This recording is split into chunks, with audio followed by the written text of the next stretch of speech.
Hello friends, welcome back at movies explained bye Rohan. आज मैं 2022 में रिलीज हुई एक ईरानियन क्राइम थ्रिलर फिल्म हॉली स्पाइडर को एक्सप्लेन करूंगा। दोस्तों, फिल्म ईयर 2000 एंड 2001 में हुए ईरान की प्रोस्टिट्यूट किलिंग केस की ट्रू स्टोरी से इंस्पायर्ड है। इसके बारे में हम वीडियो के एंड में बात करेंगे, तो एंड तक जरूर बने रहिएगा।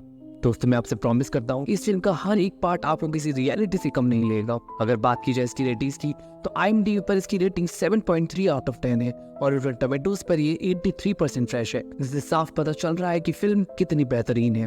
तो चलिए हम बढ़ते हैं मूवी एक्सप्लेनेशन की तरफ। फिल्म की शुरुआत होती है एक लेडी को दिखाते हुए जो आधी रात में कहीं जाने के लिए तैयार हो रही थी, लेकिन जाने से पहले अपनी छोटी सी बेटी से गुड बाय कहना नहीं भूलती। लेकिन पता नहीं क्यों उसके चेहरे पर एक अलग सी टेंशन नजर आ रही थी। शहर की गलियों और बाजार में वह ऐसे घूम रही थी जैसे किसी को ढूंढ रही हूँ, पर पता नहीं क्यों सभी लोग उसे बहुत अलग तरीके से घूर रहे थे।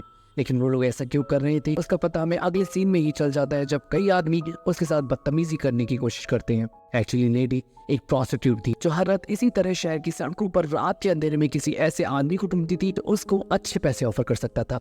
लेकिन हम ये भी समझ पाते हैं कि वो ऐसा सिर्फ अपनी बेटी को एक अच्छी जिंदगी देने के लिए कर रही थी। और वैसे भी उसके लिए मेल डोमिनेंट कंट्री में इस सबके साथ जिंदगी जीना कितना मुश्किल है, ये उसकी कंडीशन देखकर हमें साफ पता चल रहा था। लेकिन वो एक अकेली इंसान नहीं है जो ये सब करने के लिए मजबूर है। इस शहर में हजारों औरतें हर रात अपने जिस्म को बेचने के लिए मजबूर है। लेकिन आज इस लेडी को एक छोटी सी मजबूरी की बहुत बड़ी सजा मिलने वाली थी, जो उसने कभी अपने सपने में भी नहीं सोची थी।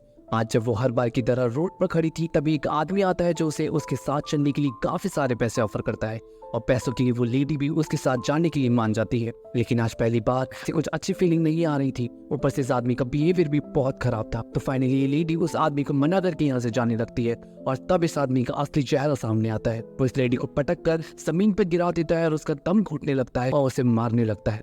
वो लेडी उसे अपनी बेटी के लिए जाने देने की रिक्वेस्ट भी करती है, लेकिन ये आदमी उसकी एक नहीं सुनता और कुछ ही देर में वो लेडी वही अपना दम तोड़ देती है। और उसके बाद वो इस लेडी की बॉडी को लेकर निकल पड़ता है इसे ठिकाने लगाने।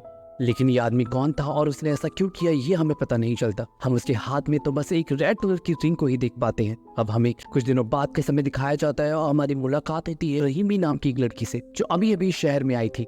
हमें रहीमी और उसके कैब ड्राइवर की बातों से पता चलता है कि पूरा शहर एक हॉली स्पाइडर नाम की सीरियल किलर की दहशत में जीने के लिए मजबूर है, जो हर दिन यहाँ किसी न किसी प्रोस्टिट्यूट की जान ले रहा है, जिससे यहाँ की औरतें काफी डरी हुई हैं। यानी पिछले सीन में हमने जिस आदमी को मर्डर करते देखा वो और कोई नहीं, यही सीरियल किलर था। रहीमी अब तक अपने होटल पहुंच चुकी थी, जहाँ उसने अपने लिए पहले से ही एक रूम बुक कर लिया था। लेकिन चेक इन करने पर वहाँ का मैनेजर उसे रूम देने से मना कर देता है। एक्चुअली उन लोगों को लग रहा था कि रहीमी एक प्रोस्टिट्यूट है, लेकिन रहीमी उनके शक को दूर करने के लिए उन्हें बताती है कि वो एक जर्नलिस्ट है और अपनी ID भी उन्हें दिखाती है। एंड फाइनली वो लोग उसे रूम देने के लिए मान जाते हैं। अब इस सब से रहीमी का मकसद भी साफ हो गया था कि रहीमी यहाँ घूमने नहीं बल्कि अपने हॉली स्पाइडर वाले केस पर काम करने के लिए आई है। तो वो अपना समय बर्बाद किए बिना ही निकल पड़ती है अपने काम को पूरा करने। रहीमी सबसे पहले अपने फ्रेंड शरीफी से आकर मिलती है, जो खुद भी एक जर्नलिस्ट था और इस केस को कवर कर रहा था। शरीफी रहीमी को इस केस से जुड़ी एक बहुत बड़ी बात बताता है। वो उसे बताता है कि ये सीरियल किलर ने बीते कुछ दिनों में मर्डर करने के बाद उसे कॉल किया है। इस सीरियल किलर का कहना है कि वो इसीलिए ये सब कर रहा है ताकि वो इस शहर से प्रोस्टिट्यूट नाम की गंदगी को मिटा सके। शरीफी कहता है कि उसने काफी कोशिश की सबूत जुटाने की, लेकिन ये आदमी उनसे बहुत ज्यादा तेज है, एक भी मौका नहीं दे रहा उन्हें। रहीमी इस पर बहुत नाराज होती है कि उसने ये सब अभी तक न्यूज़पेपर में क्यों नहीं पब्लिश किया। अब इस पर शरीफी उसे कहता है कि वो भी ऐसा ही करे, क्योंकि उनके ऊपर कुछ लोग हैं जो सच को छुपाना चाहते हैं। रहीमी की भलाई इसी में है कि वो सिर्फ उन्हीं के हिसाब से काम करे। लेकिन रहीमी एक बहुत ही स्ट्रॉन्ग लेडी थी, इन सब बातों का उस पर कोई असर भी नहीं हुआ था। उसने तो अब तक ठान लिया था कि वो इस सीरियल किलर को सजा दिलाकर ही अब इस शहर से जाएगी। अगले सीन में हम एक सईद नाम के आदमी को देखते हैं जो कंस्ट्रक्शन का काम करता था, लेकिन आज पता नहीं क्यों सईद काफी परेशान नजर आ रहा था। यहाँ तक कि घर पर मौजूद होने के बाद भी उसका ध्यान कहीं और ही था।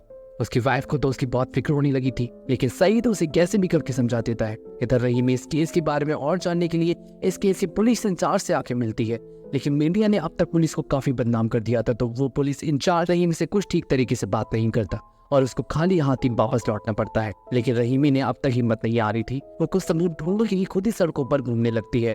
इसी बीच उसे एक रेस्टोरेंट के बाहर एक प्रोस्टिट्यूट भी दिखती है, तो वो उससे बात करने के लिए जाती है, लेकिन वो कुछ कर पाती इससे पहले ही वो लड़की रेस्टोरेंट के अंदर चली जाती है और रहीमी की ये उम्मीद भी टूट जाती है। अब तक रहीमी कोई भी सबूत ना मिलने की वजह से काफी डिप्रेस्ड हो गई थी। लेकिन उसे पता था कि वो किलर बचने की कितनी भी कोशिश कर ली, लेकिन कोई ना कोई सबूत तो जरूर छोड़ेगा। और रहीमी को उसी वक्त का इंतजार था। उधर अब तक सईद की टेंशन काफी बढ़ चुकी थी, तो वो आज अपना मन को शांत करने के लिए मस्जिद भी आता है। लेकिन जब सईद अपने घर लौट रहा था, तब उसके हाथ में वही रेड रिंग को देखते हैं जो सीरियल किलर ने पहन रखी थी। इसका मतलब ये सीरियल किलर और कोई नहीं, शहीद ही है, जो प्रोस्टिट्यूट की जान के पीछे पड़ा हुआ है। और उसकी टेंशन का रीजन भी यही मर्डर से। लेकिन इसके बावजूद भी वो सईद एक और प्रोस्टिट्यूट को अपना शिकार बनाता है और एक बार फिर शरीफी को कॉल करके इन लाश का पता बताता है और उसे कहता है कि जब तक वो इस शहर की हर एक प्रोस्टिट्यूट की जान नहीं ले लेता, तब तक उसे चैन नहीं आएगा।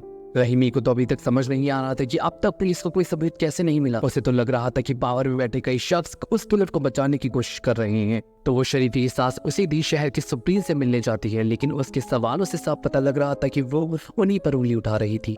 पर वो सुप्रीम उसे समझाते हैं कि उन लोगों का काम है लोगों की मदद करना, ना कि उनके खिलाफ साजिश करना, फिर चाहे वो कोई प्रोस्टिट्यूट ही क्यों ना हो। और वैसे भी उन्हें पता है कि कोई भी औरत बिना मजबूरी के प्रोस्टिट्यूट नहीं बनेगी। वो रहीमी से कहते हैं कि मीडिया चाहे कुछ भी कर ले, लेकिन वो इन केसेस को स्कैंडल नहीं बनने देंगे, जैसा रहीमी ने अपने साथ किया। अब उनकी इस बात को सुनकर रहीमी थोड़ी परेशान हो जाती है और शरीफी के साथ वहां से चली आती है। शरीफी रहीमी से उसकी स्कैंडल वाली बात को बताने के लिए कहता है और तब हमें रहीमी की परेशानी की वजह पता लगती है कि जब वो अपने शहर में काम करती थी, तब उसके बॉस ने उसके साथ बदतमीजी करने की कोशिश की थी, जिसकी वजह से उसने उसकी कंप्लेन पुलिस में कर दी। लेकिन इस केस पर पुलिस और मीडिया ने उसे ही बदनाम कर दिया और ऊपर से उसे अपनी जॉब भी गंवानी पड़ी। उसकी तो कोई गलती भी नहीं थी, लेकिन उसे बेवजह ही गर्लफ्रेंड बना दिया गया। शरीफी को उसकी फीलिंग समझ आ रही थी, लेकिन वो चाहते हुए भी कुछ नहीं कर सकता था। उधर सईद अपने दोस्त हाजी से मिलने आता है, जो उसके साथ आर्मी में था। हाजी सईद की परेशानी देख पा रहा था, तो वो उससे अपने परिवार के साथ कुछ समय बिताने के लिए कहता है। इधर रहीमी आज उसी रेस्टोरेंट में आती है जहाँ उसने कुछ दिनों पहले उस लड़की को देखा था और फाइनली कुछ देर वेट करने के बाद वो लड़की भी वहाँ आ जाती है।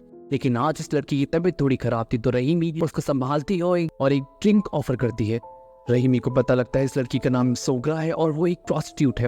तो रहीमी उससे उस किलर के बारे में कुछ सवाल करती है, क्या पता उसने कभी उसे देखा हो। लेकिन उसकी इन बातों से परेशान होकर सोगरा वहां से चली जाती है और एक बार फिर रहीमी कुछ भी नहीं कर पाई थी। लेकिन उस रात होटल जाते वक्त उसके साथ भी एक हादसा होता है। कोई इंसान उसका पीछे करने लगता है और आप इस सब से रहीमी तो काफी डर जाती है, लेकिन अपनी चालाकी की वजह से वो सेफली होटल भी पहुंच जाती है। लेकिन आज इस सब से वो श्योर हो गई थी अब इस शहर में कोई भी सेफ नहीं है। और तरफ तक सईद ने अपना मूड भी ठीक करने के लिए एक ट्रिप प्लान कर लिया था, जिस पर वो काफी इंजॉय भी करता है। लेकिन उसके अंदर का हैवान अभी भी शांत नहीं हुआ था, तो वो अपनी फैमिली को उनके रिलेटिव्स के साथ छोड़कर ये बहाना देकर निकल जाता है, उसे कुछ काम है। लेकिन इस सब की आड़ में वो किस हैवानियत को अंजाम देने वाला है, इसका प्रूफ हमें अगले सीन में ही चल जाता है, जब वो एक बार फिर किसी प्रोस्टिट्यूट को मौत की घाट उतारने के साथ लेके जा रहा था। लेकिन इस बार ये और कोई नहीं बल्कि सोगरा ही थी, यानी आज उसकी जान जाने वाली थी। सईद अब तक सोगरा को लेकर अपने घर आ गया था।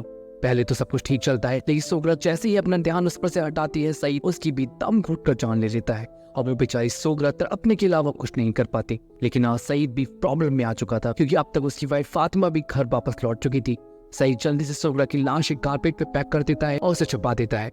फातिमा अपने बहला फुसलाकर अपनी माता पर यकीन भी दिला लेता है। वो बेचारी फातिमा को तो पता ही नहीं चलता कि हैवानियत को उसी घर में अंजाम दिया जा रहा है। अगले दिन पुलिस को एक और लाश मिलती है, जिसकी इंस्पेक्शन के लिए शरीफी और रहीमी भी वहां आते हैं। लेकिन रहीमी के पैरों तले तब जमीन खिसक जाती है जब वो सोगरा की लाश को वहां देखती है। सोगरा की हालत देखकर रहीमी को समझ आ गया था कि इंसान सच में ही किसी जानवर से कम नहीं है। रहीमी की हालत तब तक इतनी खराब हो गई थी कि शरीफी उसे समझाता है कि अब उन्हें ये सब छोड़ देना चाहिए, इसी में उन दोनों की भलाई है।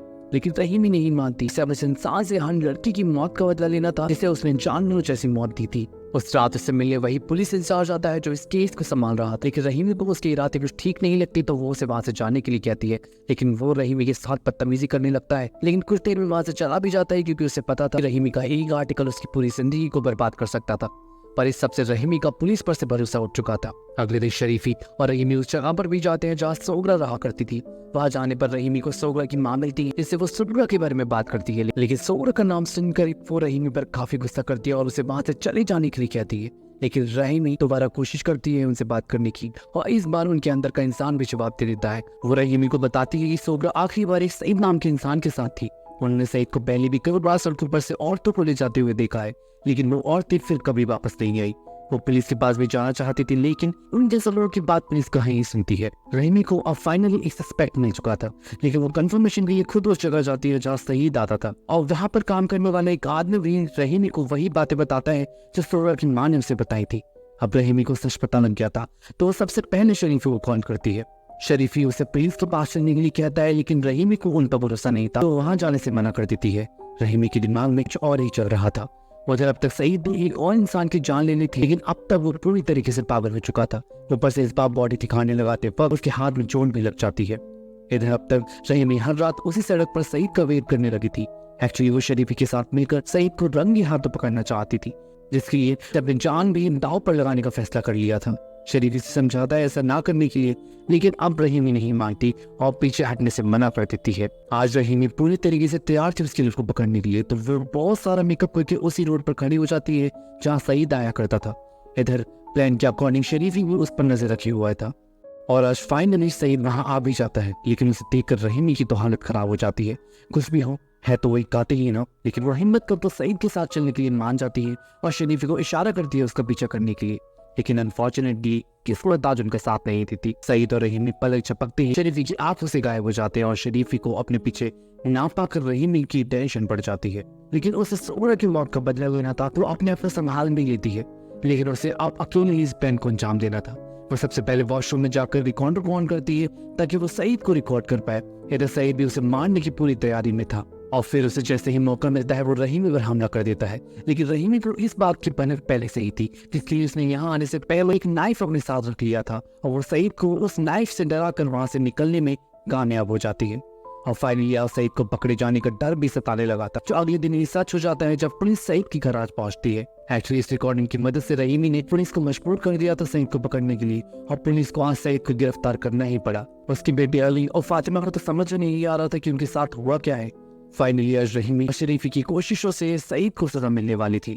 उसके खिलाफ हमें केस भी चला दिया गया था, लेकिन रहीमी को तब तक सुकून नहीं मिलने वाला था जब तक सईद को सजा न मिल जाए। लेकिन इधर फातिमा को सईद का जुल्म अभी भी दिखाई नहीं दे रहा था। वो तो अपने बेटे अली को भी यही बताती है कि उसके बाबा ने बहुत नेक काम किया है, इस शहर को साफ किया है उसने।